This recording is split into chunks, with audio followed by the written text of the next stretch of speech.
वसई विरार शहर में मनपा चुनावों की सरगर्मी तेज होती जा रही है और इसी बीच भारतीय जनता पार्टी को एक के बाद एक बड़े राजनीतिक झटके लगते दिखाई दे रहे हैं। शुक्रवार को भारतीय जनता पार्टी के महामंत्री मिलिंद वैद्य और कट्टर कार्यकर्ता नानू सुभा ने भाजपा छोड़कर बहुजन विकास आघाड़ी में आधिकारिक रूप से प्रवेश कर लिया। दोनों नेताओं ने भाजपा की आंतरिक राजनीति, गुटबाजी और कार्यकर्ताओं की अनदेखी से नाराज होकर ये फैसला लिया। प्रवेश के दौरान बहुजन विकास आघाड़ी के वरिष्ठ पदाधिकारियों में उनकी पार्टी में हार्दिक स्वागत किया और बहुजन विकास आघाड़ी का दुपट्टा पहनाकर सम्मानित किया। इस मौके पर बहुजन विकास आघाड़ी नेताओं ने कहा कि मिलिंद वैद्य और नानू सुभा जैसे अनुभवी और जमीनी स्तर पर सक्रिय कार्यकर्ताओं के आने से पार्टी को मजबूती मिलेगी। मिलिंद वैद्य ने कहा कि भाजपा में अब कार्यकर्ताओं की कोई सुनवाई नहीं रह गई और सभी निर्णय कुछ गिने चुने लोगों तक सीमित हो गए हैं। वहीं नानू सुभा ने कहा कि बहुजन विकास आघाड़ी ही एकमात्र ऐसी पार्टी है जो आम नागरिकों, गरीबों और वंचित वर्गों की सच्ची आवाज उठाती है।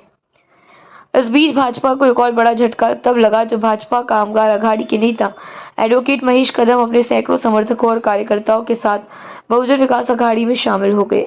बताया जा रहा है कि पिछले 3 दिनों में भाजपा के 300 से अधिक कार्यकर्ता पार्टी छोड़कर बहुजन विकास आघाड़ी का दामन थाम चुके हैं। शनिवार की शाम विरार स्थित जूना विवाह कॉलेज परिसर में आयोजित भव्य प्रवेश कार्यक्रम में बहुजन विकास आघाड़ी के पूर्व विधायक हितेंद्र ठाकुर और क्षितिज ठाकुर के हाथों एडवोकेट महेश कदम सहित सैकड़ों कार्यकर्ताओं को पार्टी का पट्टा पहनाकर सम्मानित किया गया। इस दौरान कार्यकर्ताओं ने बहुजन विकास आघाड़ी के समर्थन में जोरदार नारे लगाए और पार्टी के प्रति अपनी निष्ठा जताई। राजनीतिक विश्लेषकों का मानना है कि लगातार हो रही इन दल बदल से भाजपा की संगठनात्मक नींव कमजोर होती दिखाई दे रही है, जबकि बहुजन विकास आघाड़ी आगामी वसई विरार महानगर पालिका चुनावों से पहले मजबूत स्थिति में आती नजर आ रही है। बहुजन विकास आघाड़ी नेतृत्व में विश्वास जताया कि जनता एक बार फिर बहुजन विकास आघाड़ी को समर्थन देगी और आगामी चुनावों में इनका सीधा लाभ पार्टी को मिलेगा। Bureau report, VRS news. आले कदम, घाडी, शर्मा त्यांचे सहकारी यांचं मनपूर्वक पहिल्यांदा स्वागत। यांचं ग्राउंड वर्क मला चांगल्या प्रकारे माहिती आहे, ऐकून होतो, बघत होतो। इकडे सांगितलं गेलं का आमच्या माध्यमातून काही कामं केली। आज तुम्हाला थंड पाजलं इकडे, त्यात इलेक्शन आहे म्हणून थंड नाही पाजलं। इकडे 12 महिने चहा थंड पाजून आम्ही प्रश्न विचारतो, तुम्ही कोणत्या पक्षाचे आहेत हे आयुष्यात एकाला पण विचारलं नाही। कोण काँग्रेसचा असेल, कोण शिवसेनेचा असेल, कोण बीजेपीचा असेल, कोण आणखीन कोणत्या पक्षाचा असेल, RPIचा असेल, कोणी आलेल्या माणसाला चहा थंड पाजून आम्ही सहकार्य करण्याचा प्रयत्न केला, पॉझिटिव्हपणे काम कसं। कारण का माझा अनुभव हा आहे 35 वर्षातला। काल लोक येतात, ते विभागातलं काम, एखाद्या पेशंटचं काम, कुठेतरी चिठ्ठी पाहिजे, तुमच्या ओळखीने हे होईल ते होईल, अशा प्रकारे केलं जातं। तुम्ही 35 वर्षात गणपती कोणाकडे येतात? कोणाचा खड्ड्यात गणपती आला का 35 वर्षात? आजपर्यंत नाही। कोणती नवरात्री खड्ड्यात गेली का? कधी नाही। कोणती दिवाळी? आज काय परिवर्तन झालं? केंद्रात सत्ता, राज्यात सत्ता, आम्ही तिन्ही आमदारांनी मिळून जे काही railway overbridge, Virar highway to Arnala, Sopara highway to Nirmal, वसईचे दोन्ही फाटे वालिवाडी गोकिवरा म्हणजे सातविले आणि वालीव, हे दोन्ही फाटे टू वसईगाव, नायगाव टू वसईगाव, एक रिंग रोड ही पास केलेली। 9 जुलैला 25 करोडचा चेक, 10 जुलैला दादाचा वाढदिवस, 3 वर्ष झालं। मुख्यमंत्र्यांनी सांगितलं हा 25 कोटीचा चेक 250 कोटी आम्ही देतो, तुझा उद्याला वाढदिवस आहे, हॉस्पिटलचा नारळ फोड। त्यांना प्लॉट नाही माहिती अजून कुठे आहे तो प्लॉट। ही परिस्थिती रुपेश जाधवच्या तुम्ही बघितलं असेल एक व्हिडिओ चाललेला, रुपेश जाधव आपला जो माजी महापौर, त्यांनी स्वतःच्या घराकरता घेतलेले काय 5-7 गुंठे जागा, जास्त नाही, त्या जागेचा सर्वे करायला गेले. अरे बाबा, जो माझा आहे, तुम्हाला हॉस्पिटलचा प्लॉट तर माहिती नाही, तिथं करून घ्या. या पद्धतीचं परिवर्तन होत नाही. जी काय आम्ही पास केलेली कामं, 12 ब्रिजेस, रस्ते मी सांगितले ते, ही सगळी आपल्याला करून घ्यायचे आहेत. आणि त्याच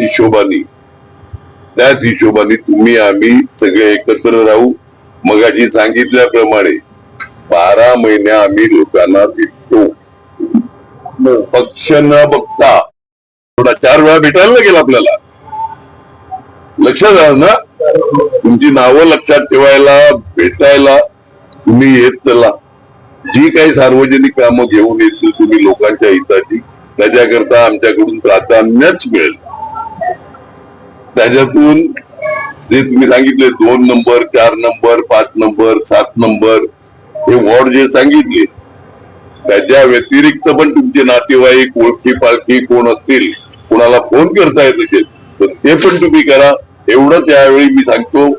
सगळ्यांचं मनपूर्वक स्वागत, धन्यवाद. अजून आणखीन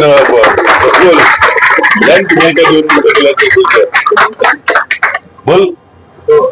काय नाही, प्रत्येकाने जिकडे जिकडे त्यांचे कॉन्टॅक्ट आहेत, ज्या ज्या वॉर्ड मध्ये तिकडे आपले जे उमेदवार आहेत त्यांच्या जोडीला काम करायला सुरुवात सगळ्यांना. बाकी एक सांगतो, प्रस्तावणार नाही तुम्ही खुशच राहतील.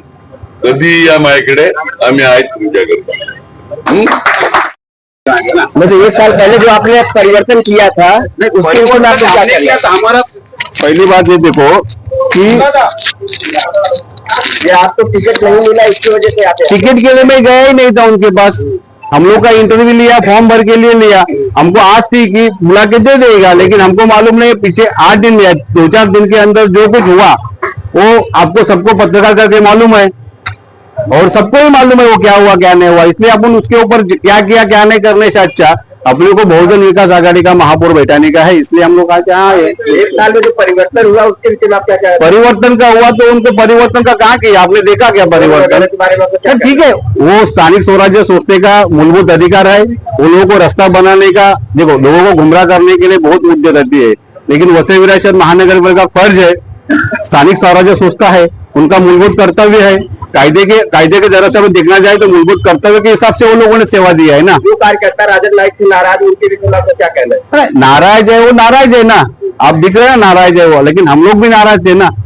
लेकिन आज वो मतलब मैं आपको बोलता हूँ कि 90% लोग जो नाराज थे, उनको आज तक वो लोग को ख्याल नहीं आया. जिस आज सुबह मालूम हो गया कि अपना ये कार्यकर्ता उधर जा रहा है, सबको लेके जा रहा है, तब उनको ख्याल आया कि आप उसको रोकना मांगता है. आज तक रोकने के लिए मुझे फोन आया, मैं नहीं रोका ना, मैं निश्चय किया ना, मेरे को जाना है तो जाना ही है ना.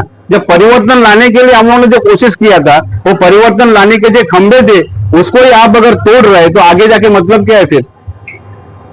छत्रपती शिवाजी महाराजांनी 365 किल्ले जिंकले, बरोबर आहे. त्यांनी कोणत्याही किल्ल्याला स्वतःचं नाव कोणत्याला दिलं नाही. आता आलेले खासदार आणि आता आलेले आमदार त्यांनी रस्त्यावर स्वतःचा बॅनर लावून ही जी त्यावर सोशल मीडियाच्या माध्यमातून स्वतःचा प्रचार करत आहे, पक्षाचा तो प्रचार करत आहे, हे अत्यंत चुकीचं आहे. हा शासनाचा पैसा आहे, हा भारतीय जनता पार्टीने दिलेला पक्षाचा पैसा नाही आहे. खरोखर हा जनतेचा पैसा नाही. ऍक्च्युली ह्या ठेकेदारांचे, पहिल्या ठेकेदारांचे जे ठेके अवलंबित असताना पण नवीन ठेकेदारांना टेंडर देण्यात कोणता अजा स्वार्थ होता या राजकीय नेत्यांचा, हाचा प्रश्न आम्हाला सामान्य जनतेला पडलाय. हा जो पक्ष, हा जो यांनी जो काढलेला जो नीती आहे, जो टेंडर दिलेला आहे, हा कोणाच्या घशात चाललाय नक्की, याचा पण आम्ही पाठपुरावा आपल्या बहुजन विकास आघाडीच्या माध्यमातून आम्ही करणार आहे. हमारी यहाँ पे तीसरी पीढ़ी चालू है. जब से मैं देख रहा हूँ तब से हिंदू मुस्लिम तो हुआ ही नहीं है ना. जाति धर्म को लेके आपा ने कभी राज किया है, हमेशा सबका सपोर्ट किया है, सबका साथ दिया है. आज मैं 20 साल से देख रहा हूँ, लीगली नहीं था, लेकिन मैं बहुजन विकास आघाड़ी का ही था, लेकिन आज मैं लीगली आया हूँ क्योंकि आपा को मुझे साथ देना है, सपोर्ट करना है. आपा अच्छा काम करने जा रहे हैं और आपा के साथ हम हमेशा रहेंगे, हमारा पूरा समाज हमेशा रहेगा.